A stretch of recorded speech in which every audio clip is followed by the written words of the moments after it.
nize mu bindi bihugu bimwe biratera imbere nka za Ethiopia, Misiri, Nigeria n'ibindi bitandukanye, kuko byo bifite ubwo bushobozi bw'iryo koranabuhanga kandi banayikoresha neza rikabazamura rikabagira icyo kibagezaho. Reka twigarukiye hano mbere gato twari tuvuge kuri business igiye gukorwa hagati y'u Rwanda na Congo, ariko abizungukiye cyane kurusha abandi abanyamerika. Rumara amabuye menshi acukurwa muri Congo, kandi ahantu azacukurwa nta handi, azacukurwa aho M23 irwanira. Mwumva icyo kintu, amabuye azacukurirwa aho Congo irwana na M23, bivuze ngo ku butaka M23 yabufashe. Ese M23 izaharekura amabuye yemereye atanga? Inyungu Congo iziboneho n'u Rwanda, ariko bakomeza kuhatakariza ubuzima. Aho hantu harimo ikibazo. Cya kabiri, ese izo deal zikorwa, ikibazo cy'intambara M23 ihanganye na FARDC n'igisirikare cya Congo, ese ho izabirangiye? Ngira ngo icyaba byiza, icyari kuba cyiza nuko bari kubanza kuganira n'intambara ikarangira, bakabona kujya muri iyo deal y'amabuye. Ko ntabwo uri bujye muri deal y'amabuye, M23 nayo iri mu ntambara. Ntabwo izemera ko iyi nyungu FARDC yifataho, kandi n'ubundi inyungu uzayibonamo ari amafaranga azagaruka n'ubundi agatera inkunga abarwanya M23. Basanga Kivu y'epfo n'iya ruguru yose iri mu ntambara. Twongeye kubaha ikaze bakunzi bacu mudukurikiye aho muherereye hose, turabasuhuje. Yewe nawe ufite ikibazo, ufite ibibazo bitandukanye, urarwaye, ufite ibindi bibazo mu buzima bwa buri munsi, turaguhumurisha. Yego, wowe utarakora subscribe nyaboneye kugerageze urebe aho munsi y'iyo video hari ijambo ryanditseho subscribe cyangwa se s'abonner ku bakoresha igifaransa. Mugerageze aho murebe ukuntu mubigenza, ubashe no kuzabona na video zagiye zibanza mbere y'izi, kugira ngo yigenda udukurikira neza kandi ku gihe. Murakoze. Muri Repubulika Iharanira Demokarasi ya Congo tugiye kuganira ku bibera n'ubundi muri Congo, ariko hari ikintu ushaka tuganiraho. Mu by'ukuri hamaze iminsi hari ibiganiro hagati y'u Rwanda na Congo, yewe n'ibiganiro byabereye muri Leta Zunze Ubumwe za Amerika. Ibintu byinshi bagiye baganiraho, ariko simpamya ko hari bizatanga umusaruro nk'uko ubwo ni uruhande rwanjye ko mbyumva, kuko nkurikije ibyo nari mbonye ku mugoroba byanteye impungenge pe. Babizi ko bari baganiriye hagati y'u Rwanda na Congo ku buryo amabuye azayacukurirwa muri Congo agatunganyirizwa mu Rwanda, bigatuma agafaranga kaboneka impande zombi. Ariko mu by'ukuri hari impungenge nagize, navuga ati ariko se izo deal ni byiza bapanze ko ni iterambere ku bihugu byose, ariko se iyo urebye koko M23 yo izabibarizwa impande rumwe? Izo ni deal basinyanye hagati yabo, ariko se ikibazo cya M23 cyari gihari cyo kizaba kirangiye? Ikibazo cyane mufashe kunsubiza muri comment. Ariko n'ubu tugiye kubiganira tubirambure, turebe ikihishe inyuma y'ibyo byose. Si n'icyo gusa, buriya ku mugoroba nibyo narimo bavuga ati byanteye impungenge, haje ya internet bita Starlink ya Elon Musk.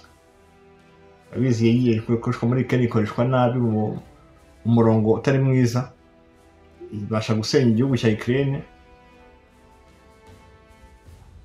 Impungenge nagize neza ni ukwibaza ati ese koko niba iriya internet ije, mu by'ukuri nicyo kibazo Congo ikeneye cyane kurusha ibintu byose. Ko ndavuga nk'urugero ruto rworoshye, Congo Kinshasa ntabwo ari igihugu giteye imbere cyane ku bintu bijyanye n'ikoranabuhanga cyane. Usanga abaturage batunze ama smartphone cyane, ibikoresho by'ikoranabuhanga bikeneye internet cyane. Yewe mbona nka Congo ahantu iherereye n'ibibazo ifite, mbona ibibazo byihutirwa atari internet. Ibi byose iyo tubisesenguye tubanza gusobanukirwa byinshi kuri internet, impamvu ije muri Congo. Nize mu bindi bihugu bimwe biratera imbere nka za Ethiopia, Misiri, Nigeria n'ibindi bitandukanye, kuko byo bifite ubwo bushobozi bw'iryo koranabuhanga kandi banarikoresha neza rikabazamura rikabagira icyo kibagezaho. Reka twigarukiye hano mbere gato twari tuvuge kuri business igiye gukorwa hagati y'u Rwanda na Congo, ariko abizungukiye cyane kurusha abandi abanyamerika. Rumara amabuye menshi acukurwa muri Congo, kandi ahantu azacukurwa nta handi, azacukurwa aho M23 irwanira. Mwumva icyo kintu, amabuye azacukurirwa aho Congo irwana na M23, bivuze ngo ku butaka M23 yabufashe. Ese M23 izaharekura amabuye yemereye atanga inyungu Congo iziboneho n'u Rwanda, ariko bakomeza kuhatakariza ubuzima? Aho hantu harimo ikibazo. Ikindi cya kabiri, ese izo deal zikorwa, ikibazo cy'intambara ya M23 ihanganye na FARDC n'igisirikare cya Congo, ese ho izaba irangiye?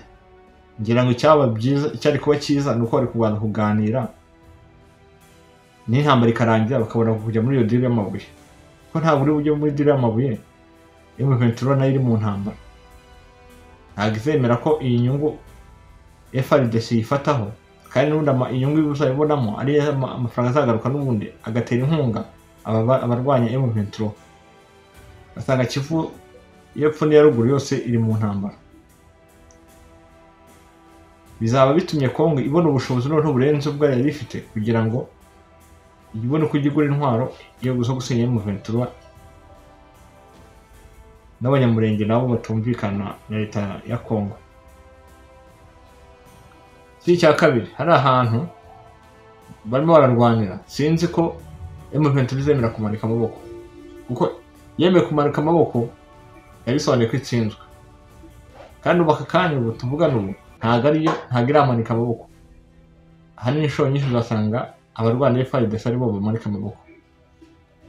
Ese ubwo si umutego bazaba bateza u Rwanda kugira byitwe ko ari rwo rwari rushyigikiye M23? bazaba se nk'ubateza umutego u Rwanda, ubwo bizasaba ko u Rwanda rwegera M23 aho bwate muhagarike kurwana, ariko se M23 izabyemera kandi ifite ikirwanira? Aho hantu harimo ikibazo. Tujye kugarukaho, hari internet ya Starlink. Internet ya Starlink ya Elon Musk ni internet yagaragaye ko ari ikoreshwa mu bintu bitari byiza byo gusenya cyane. Ntabwo ari internet cyo gufasha wa muturage garama afite ikibazo cy'ikoranabuhanga ritameze neza ngo imufashe korosha ubuzima, ahubwo ije gukoreshwa mu nyungu za FARDC zo gusenya M23. Ko bazafite internet yihuta babashe kujya bagenzura ahantu hose M23 ibarizwa, kugira ngo ibone ukuntu izabasenya ikabarimbura burundu. Rumva ahantu harimo ikibazo. Ikibazo giteye gityo, ibabona internet bazaba babashe kubona na radar zigezweho zikorana n'iyo internet, kugira ngo amakuru bajye babonera ku gihe yo guhangana n'umutwe wa M23. Ahantu harimo ikibazo. M23 sinzi ko izemera ko amabuye y'agaciro acukurwa mu nyungu za Amerika, abo bakahasiga ubuzima. Bazemera barwane batitaye ku mbaraga zava mu mahanga zo kurwanya uwo mutwe. Wenda sindi butinde mu magambo ngo nizirize mu magambo, ndagerageza mbaho umwanya namwe wo kugira ngo mutamwe mwatanga igitekerezo mugende ko mwumva ibi bintu.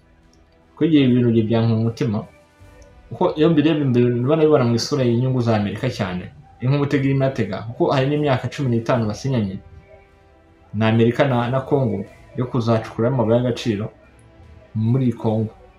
Sinzi rero uyu mutwe nyuma y'imyaka 15 ko ibamara gucukura umutwe uzaba nawe intambwe zabirangiye. Aho hantu hari ikibazo. By'ukuri ira ntambara bakabaye baraganire ku kintu cy'amahoro cyo kuri intambara yarangira. Niba ina business bategura bakitegure ko ikibazo cy'amahoro cyabonetse cyagiye ku murongo, ariko ko bakomeza kwirengagiza ikibazo cy'M23 ahubwo bagashyira imbere cyane ibintu bijyanye n'inyungu cyane, usanga nabyo ari ikintu giteye ubwoba, giteye n'inkeke rwose, kugira ngo wiyumvishe ukuntu ibintu bagiye kuyihindura business kandi ibintu barimo intambara. murakoze, turabashimiye, mugire ibihe byiza, naho ubutaha. Utarakora subscribe YouTube channel bayita Skilljourney Official, ujya aho hasi ukore subscribe, comment, like, share, ni ingirakamaro. Murakoze, naho ubutaha.